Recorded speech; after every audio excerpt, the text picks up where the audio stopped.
How did you get into comedy? I don't feel like I'm into it now. But just be honest, like it's not something you was like, hey, I'm, gonna wake up tomorrow and I'm gonna be a comedian. But anyways, Fluff, catch me on the flip side. Ow. Catch me on the flip side. Bye, guys.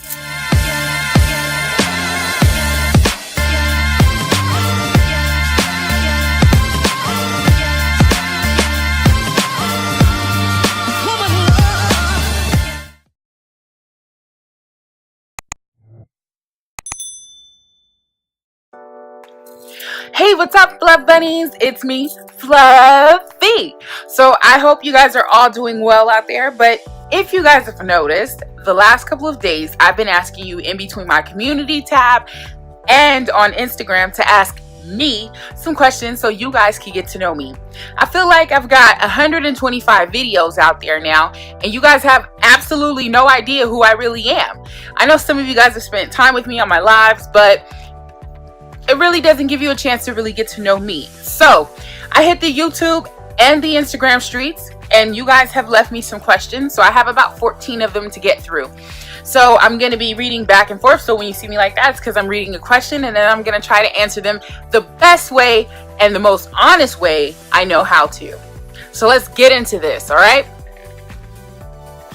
So the first question asks, what's your name? Well, Fluff Bunnies, I'm not just fluffy. I've not always been fluffy. My first name is Tiara. Okay. The second question that I have here, when is your birthday and how old are you? My birthday is on September 23rd. I was born in 88. I'm bringing 88 back. So that would make me a total of 30 years old. I know I don't look like it. Okay. One of the questions says, who inspires you to do YouTube? So let me give y'all a quick little run back of how I got started on YouTube. So this guy that I know, his name is Kenny, and me and him used to kind of like go back and forth on Snapchat. So like I would make fun of something that he's doing, and we would just kind of share laughs. So one day he was like, why are you not on YouTube? Like, I didn't pay any mind to it. I was just like, I never thought to be like on YouTube. Like, what am I gonna do? And he was like, dude, you're funny. And I was just like, I don't know what you're talking about. So I didn't do anything then. So then one day I was making fun of him because he was talking about, should I finesse the airport? Because he was on a plane for the free blanket. I was like, so you're going to finesse him for a free blanket? You're going to finesse him for a free blanket? I was just like, bro, how broke are you? So I'm making fun of him for this or whatever the case may be. So he goes to this hotel and he's like, should I finesse them for this robe? And I was just like, so you want that nasty, cum riddled, stained robe that they've washed like 80 times? And he was like, yeah, you right, huh? So he starts cracking up laughing and he goes, yo, you need to be finessing these YouTube streets. He was like, it's white girls doing absolutely nothing on videos. And no offense to the white girls, I love you. And he was just like, you need a YouTube. And I was just like, all right, man, I'm gonna sign up. So that's how I got on YouTube. The next question, what are the pros and cons of YouTube? The pros, you get to help a lot of people. I'm into helping people, so a lot of people come to me and they're like, yo, I really like what you're doing. And there's a lot of networking. You get to meet new people all the time. You're meeting, like, I didn't know there were so many YouTubers like that are near me, because usually when you watch YouTube, it's somebody and they live in some other state, some other city, and you have no clue, like, will I ever get to meet this person or anything? So I'm, at a stage where I'm like, I'm meeting people and they're becoming lifelong friends. So that is a pro of it, is that you get to meet people, network, and there's a lot of people. Cons, it takes so much of your time to build a network in a way that's going to allow you to monetize, to build into network in a way that's going to give you the monetization if that's what you're looking for. It takes a lot of time. Even if I wasn't trying to do the lives, just doing the videos itself and trying to make sure that you have content twice a week. it gets heavy for me because I do have a regular, 8:30 to 4:30, sometimes 6:30 job during the day. I still am in school, so it's kind of like, and then I also own 2 businesses, so it can get a little hectic. How long do you want to do YouTube for? If it's gonna pay me for the rest of my life, sis, that's how long. It says, how do you balance your personal life and YouTube life? Well, in between work, school, and working my other job, which I'm an art instructor, which is one of the businesses I own, I kind of make I make myself have time, and whatever you want to be great in, that it's going to take a lot of your time, and you have to be ready to make sacrifices. So there's times where I'm like, no, I don't want to go out today because I know I need to make content, or I have to go live, and lately I've been doing the go live challenge every day. So that kind of like puts me in a debacle, because there's times where I wanted to do things and I had to sacrifice, because it's like you're on this mission and you have to go live every day, because I've simply just told all my people that I am going to go live. So you just kind of like know when to do what, you kind of make time for it or you don't. And that's just really how you balance it. You have to know what's important to you and what's not. What is your biggest goal in these YouTube streets? My biggest goal is to get one of them play button plaques, baby. I want the silver one with 100K. Okay, I want 100K followers on here. So I think I last checked, I have 1,460 something people. So I only got like 98,000 more to go or something like that. 99. I don't know. I can't do math. Wasn't my strong subject in school. What are your favorite things to do? So I love to draw. I love to paint. I love to write poetry. I love to recite poetry. I love to read. I'm really a nerd, like all the artsy stuff, like I'm into. So I do all of those. If I could sing, I would sing. I like singing, and I like turning random things into songs.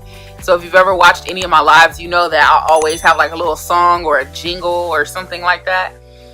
I'm just one of those kind of people that make a song out of anything, even though I can't sing. But whatever, that's beside the point. Okay. What's your opinion on vaccinating children? This is such an odd question because I don't have children. Is that the question? I can't check because I'm on my phone. Vaccinate their ass. You can't get your kid in school if you don't vaccinate them. So vaccinate your children. That's just that.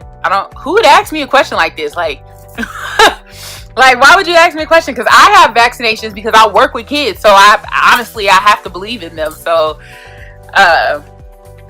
who asked that question? Write in the comments. If you asked that question, bro, put that you wrote that question so I can talk shit to you. How did you get into comedy? I don't feel like I'm into it now. But just be honest, like it's not something you was like, hey, I'm gonna wake up tomorrow and I'm gonna be a comedian. No, it doesn't work like that. Like, in all honesty, I kind of just was like, I've always been the funny one because I like to laugh. So I've always been like, when I get around people, I just want to make sure I'm having fun. And I've always preached that if you're gonna be with me, we're gonna have a good time, we're gonna have fun.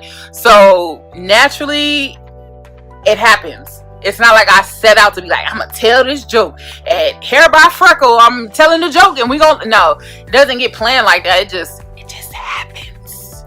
It's a natural comedy. Natural. And it just happens. Okay.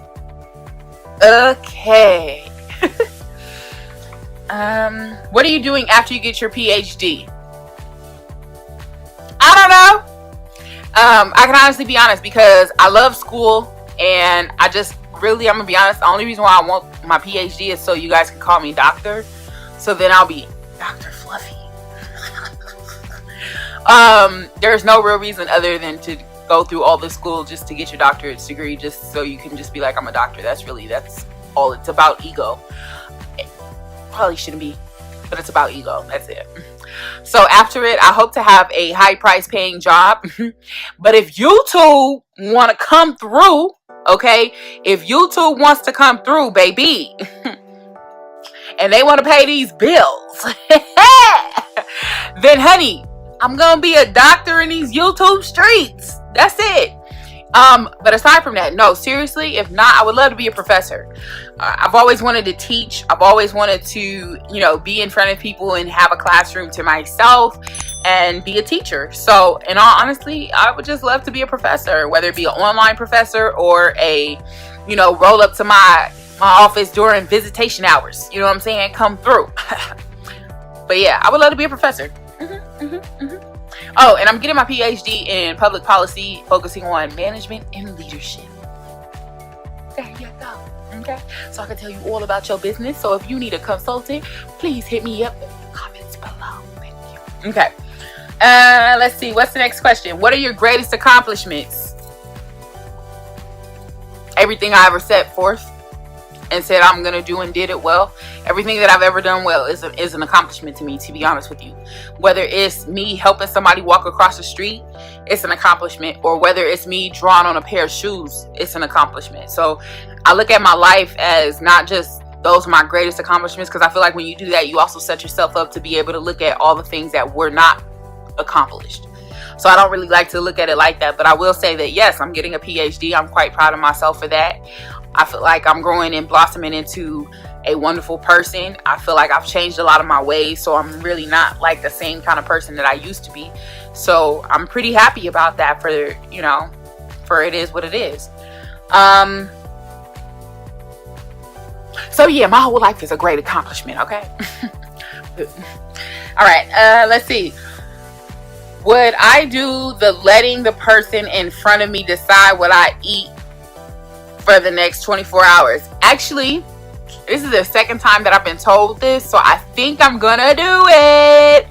But I have to pick a day where I'm going to be able to do it. So I'm not sure what day, but I'm pretty sure sometime before I go to the Dominican Republic, I can probably pull it off. If not, then I'll do it when I get back. It's no big deal. I'm just gonna do it. Just do it! Okay. That face was ugly. Whatever. If I could bring back one person from the dead, who would you bring back?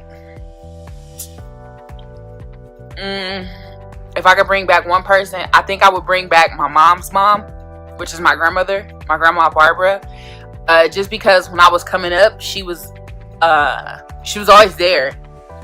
So, and that's, one of the people that I believe that I would have loved to have while I'm still growing, just to talk to her. Because there are times where I'm just like, I know my mom's opinion is very valuable to me, but I know that if my grandmother was still alive, I feel like that would be another opinion that would be able to help me direct myself in life. I feel like my mom is such a strong person, so I know that she obviously got it from my grandma. So I would have definitely loved to have had my grandmother along the way with some of the things that I did accomplish, if we're talking about accomplishments only. But I would have also loved to have her in the times that I needed her, or I felt like I was in great despair. I think she would have been a great person to have. But she passed away when I had just turned 15. And prior to that, she spent 10 years in a hospital. And there were times where she was not able to talk, and there were times where she was able to talk. And when she did talk, it was kind of like she was in between. So it was like living in between the past and the present, but still trying to connect them together. So it was like she was there, but she wasn't. So I would have loved to have had her fully alert and here with me. So if I had to bring back one person, I would definitely bring back my grandma.